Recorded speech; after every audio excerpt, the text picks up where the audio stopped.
Ever feel like your JavaScript logic hits a wall when you're put on the spot? Coding isn't just about reading documentation. It's about solving problems in real time. In this video, we will cover JavaScript Coding Practice Test questions and answers, complete guide. Master JavaScript with this comprehensive practice test video.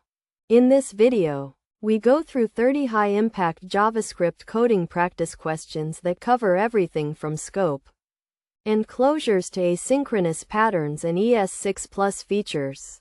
Before we dive in, grab a pen or open your console to code along. Let's see how many you can get right. What will be the output of the following code? Console.log. A, var equals 10. Option A, 10. Option B, reference error. Option C, undefined. Option D, null.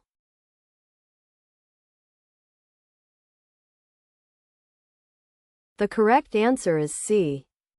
In JavaScript, variables declared with var are hoisted to the top of their functional or global scope. During hoisting, the variable is initialized with undefined. Therefore, when the console.log A is executed before the assignment line, it prints undefined instead of throwing an error. If let or const were used, it would result in a reference error due to the temporal dead zone. Which mechanism allows a function to remember the environment in which it was created even after the outer function has finished executing? Option A, hoisting. Option B, encapsulation. Option C, closure. Option D, recursion.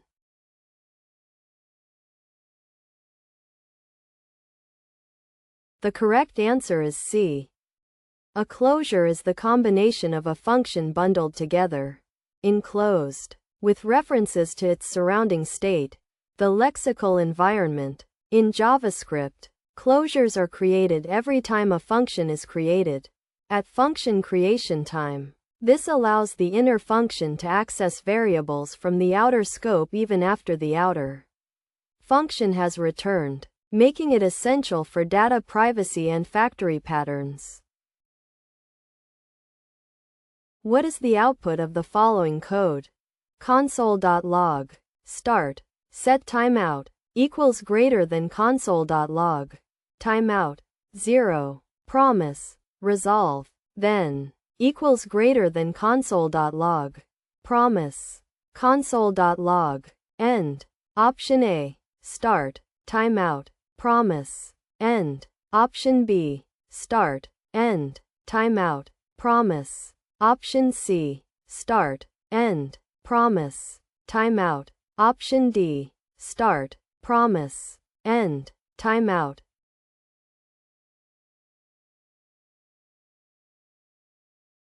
The correct answer is C. This demonstrates the JavaScript event loop and task queues. Sync code runs first. Start. End. Promises go into the microtask queue, while set timeout goes into the macrotask queue, or callback queue. The event loop prioritizes the microtask queue before moving to the macrotask queue once the call stack is empty. Thus, promise prints before timeout. What is the result of type of null? Option A, null. Option B, undefined. Option C, object. Option D, Boolean.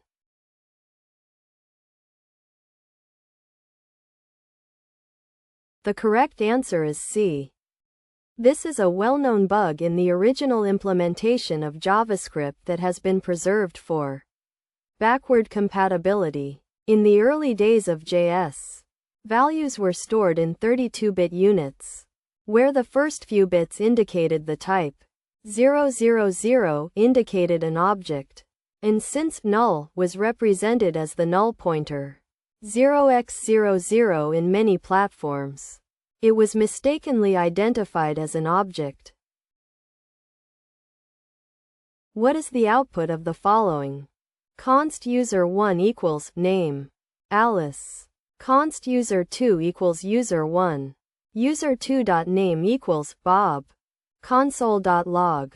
User1.name. Option A, Alice. Option B, Bob. Option C, undefined. Option D, reference error.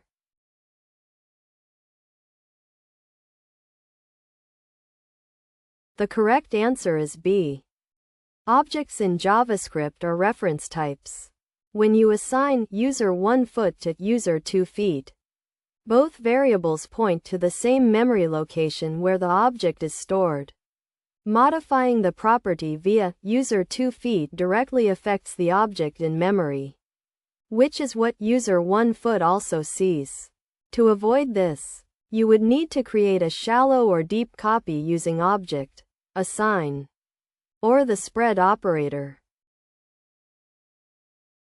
What is the result of 5 = 5 and 5 = 5? Option A, true, true. Option B, false, false.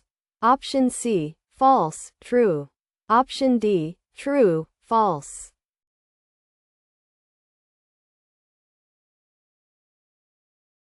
The correct answer is D.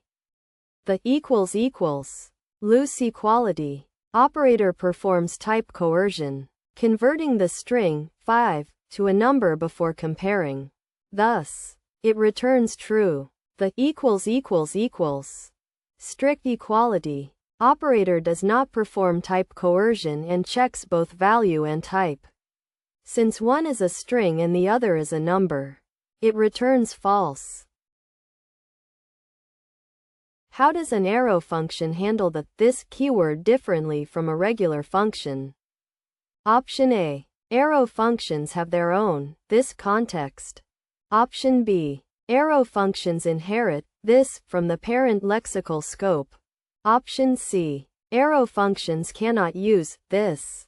Option D. Arrow functions bind this to the global object only.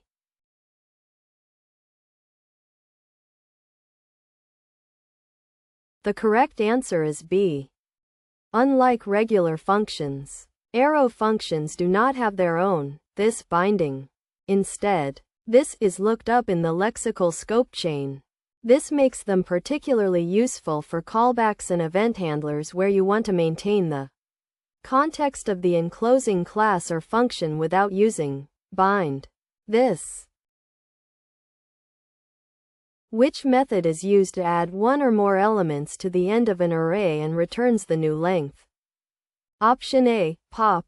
Option B, shift. Option C, push. Option D, unshift.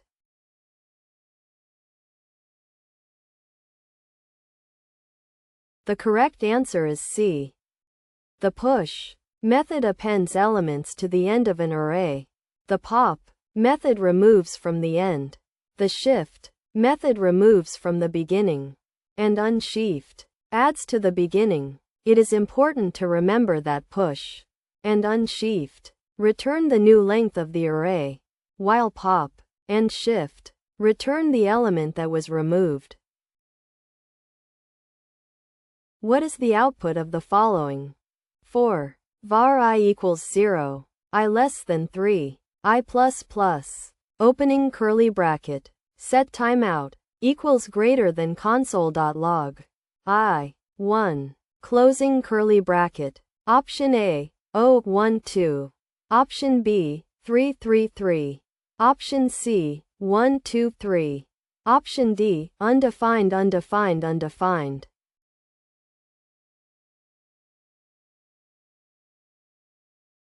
The correct answer is B. Because var has function scope, or global scope here, the variable I is shared across all iterations of the loop.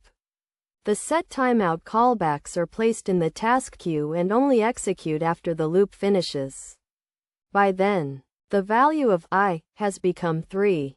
To fix this and get 0, 1, 2, you should use let, which has block scope, creating a new I for every iteration. What does the map method return?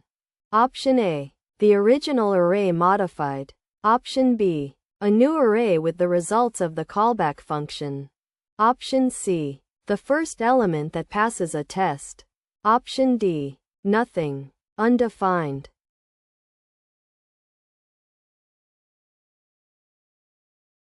The correct answer is B. The map method creates a new array populated with the results of calling a provided function on every element in the calling array. It is a non-mutating method, meaning it does not change the original array, which is a core principle in functional programming. What is the primary purpose of a weak map in JavaScript? Option A. To store key-value pairs where keys must be strings.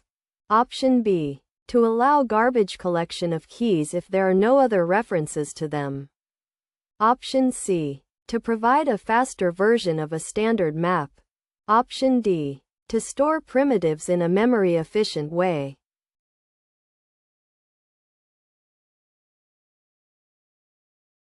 The correct answer is B. A weak map holds weak references to its keys, which must be objects. If there are no other references to a key object, the garbage collector can remove the object and its associated value from the weak map.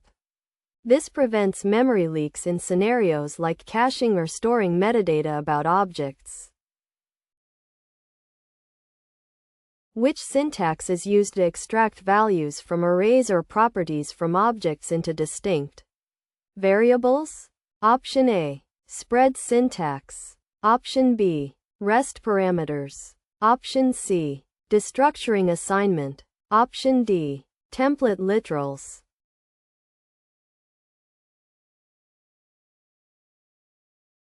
The correct answer is C. Destructuring assignment allows you to unpack values from arrays or properties from objects into distinct variables using syntax that looks like array or object literals.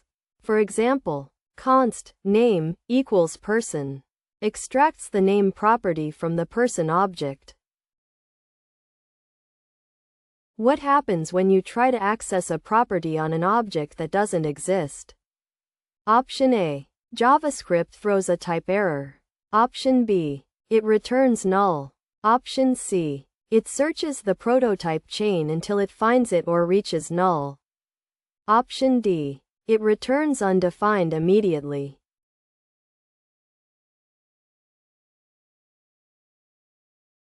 The correct answer is C. JavaScript uses prototypal inheritance. When you access a property, the engine first checks the object itself. If not found, it checks the object's prototype. __proto___. It continues up this prototype chain until the property is found or the chain ends at null.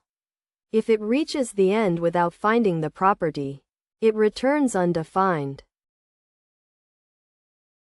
Which of these is not a falsy value in JavaScript?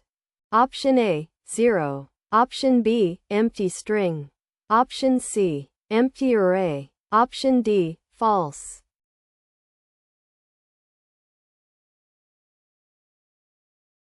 The correct answer is C. In JavaScript, falsy values include false, 0, -0, 0n, big int 0, single quote, null, undefined, and nan. Everything else is truthy. An empty array and an empty object are both truthy values, which is a common source of bugs when checking for data presence. In a class constructor, what must be called before using this if the class extends another class?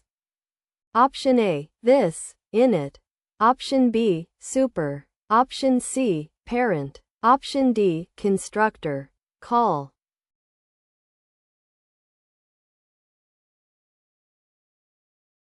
The correct answer is B.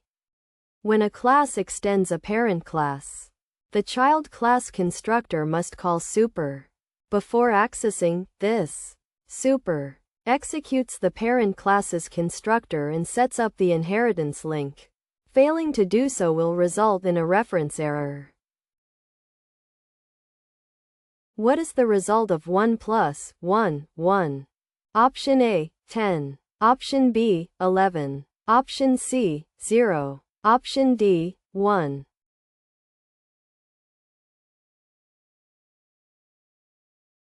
The correct answer is A. JavaScript evaluates from left to right. First, 1 plus 1 involves a string, so JS performs concatenation, resulting in the string 11. Next, 1 involves the subtraction operator, which only works with numbers.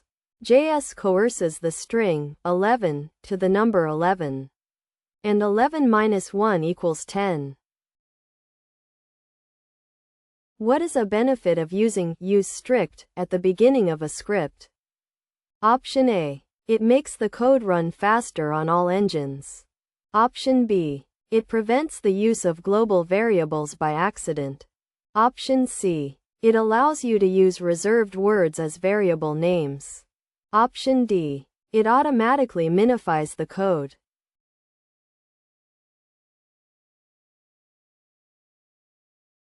The correct answer is B. Use strict enables strict mode, which catches common coding bloopers. It throws errors for things that would otherwise fail silently, such as assigning a value to an undeclared variable, which would normally create a global variable. It also prevents using with statements and makes this undefined in global functions. Which function is used to parse a string and return a floating point number? Option A. Number. Parse int. Option B. Parse float. Option C. Math. Floor. Option D. Number. To precision.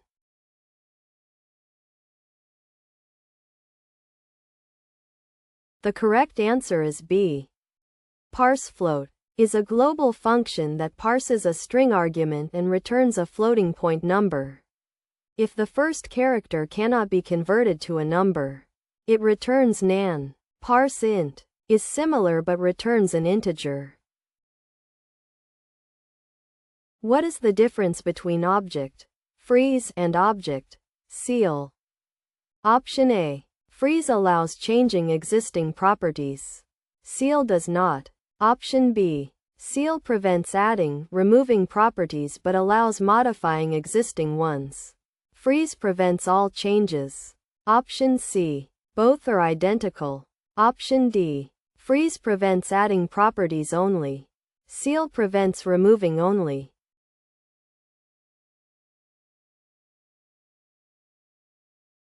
The correct answer is B. Object seal prevents new properties from being added and marks all existing properties as non-configurable. But you can still change the values of existing properties. Object freeze does everything seal does and also makes existing properties non-writable, meaning their values cannot be changed.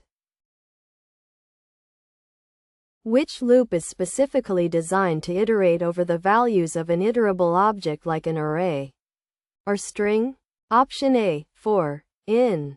Option B. For of. Option C. While. Option D. Do while.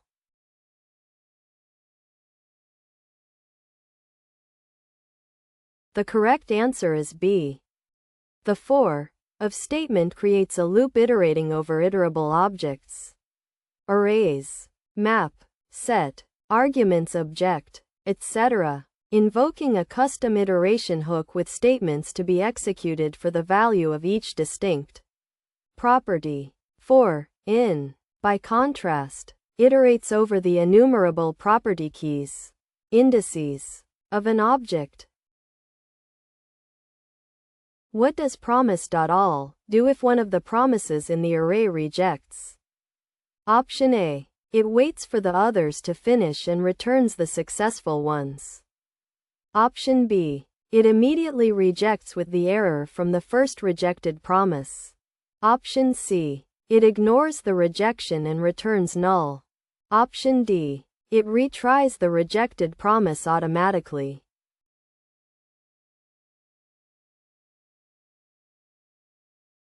The correct answer is B. Promise.all is fail fast. If any promise in the past iterable rejects the entire promise. All call rejects immediately with that error. If you want to wait for all promises to settle regardless of whether they fulfilled or rejected, use promise all settled. What is the purpose of the optional chaining operator? Option A. To provide a default value if a variable is null. Option B. To safely access deeply nested object properties without checking if each level exists. Option C. To call a function only if it is defined. Option D. To compare two values for nullish equality.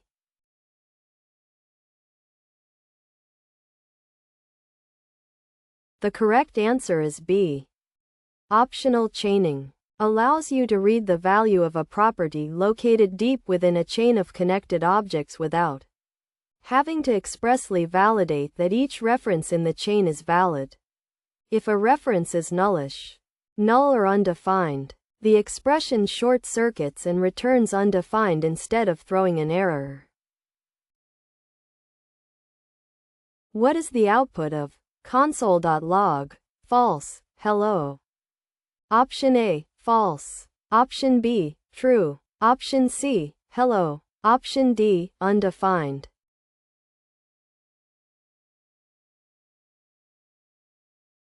The correct answer is C. The logical OR pipe operator returns the first truthy operand it encounters. Since false is falsy, it moves to the second operand. Hello is a non-empty string, which is truthy, so it returns hello.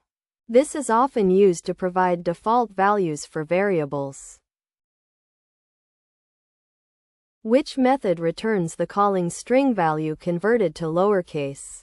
Option A, tolower. Option B, to lowercase. Option C, change case, lower. Option D, case lower.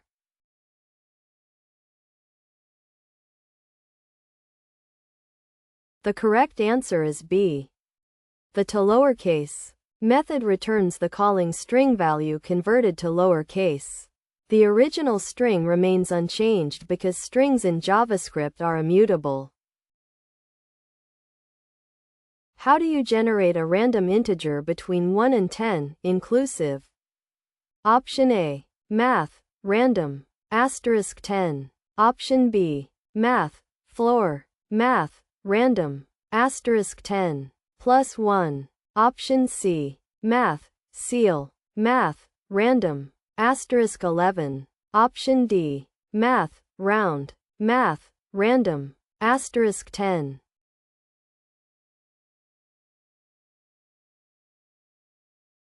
The correct answer is B. Math, random, returns a float between 0, inclusive, and 1, exclusive. Multiplying by 10 gives a range of 0 to 9.99. Math, floor, rounds it down to an integer, 0 to 9. Adding 1 shifts the range to 1 to 10.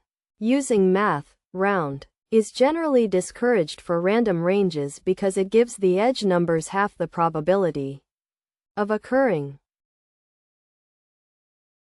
Which method is the most modern and flexible way to select an element from the DOM using CSS? Selectors. Option A, get element by ID. Option B, get elements by class name. Option C, query selector. Option D, get element by tag name.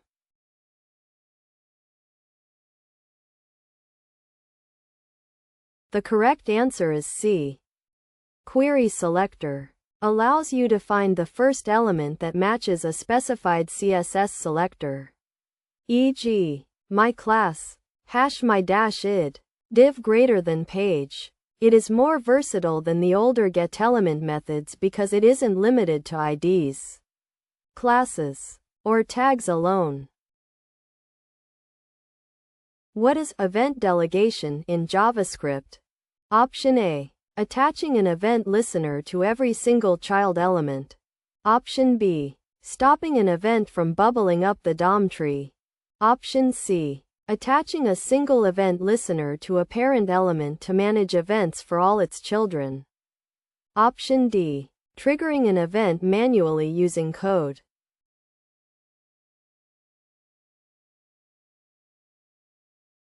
The correct answer is C. Event delegation is a technique where you leverage event bubbling to handle events at a higher level in the DOM. Instead of adding listeners to multiple buttons, you add one to their container and use event target to identify which child was clicked. This improves performance and handles dynamically added elements. What is an immediately invoked function expression, IIFE? Option A. A function that calls itself recursively. Option B. A function that runs as soon as it is defined. Option C. A function passed as an argument to another function. Option D. A function defined inside an object.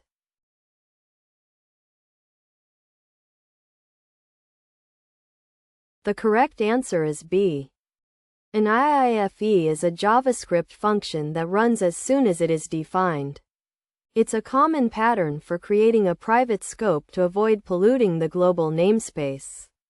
Syntax. Function. Opening curly bracket ... Closing curly bracket. Which function is used to stop a timer created by setInterval? Option A. Stop interval. Option B. Clear timeout. Option C. Clear interval. Option D. Delete interval.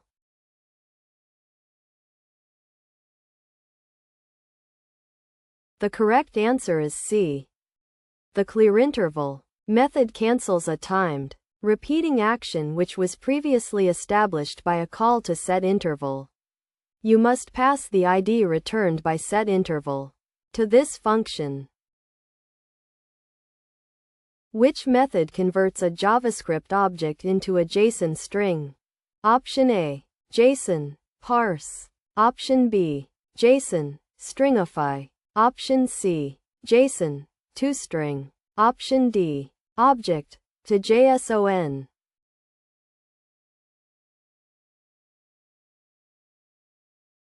The correct answer is B. JSON stringify takes a JavaScript object and converts it into a JSON formatted string. This is essential for sending data to a web server. JSON parse does the opposite. It takes a JSON string and converts it back into a JavaScript object. That wraps up our 30-question practice run. How did you do? JavaScript can be tricky with its unique behaviors like hoisting and the event loop. But consistent practice makes it second nature. If you found this helpful, hit the like button and subscribe for more coding deep dives. If you want to master all 100+ questions, check out the full course link in the description. For the full bank of over 100+ JavaScript practice questions, check the link in the description below.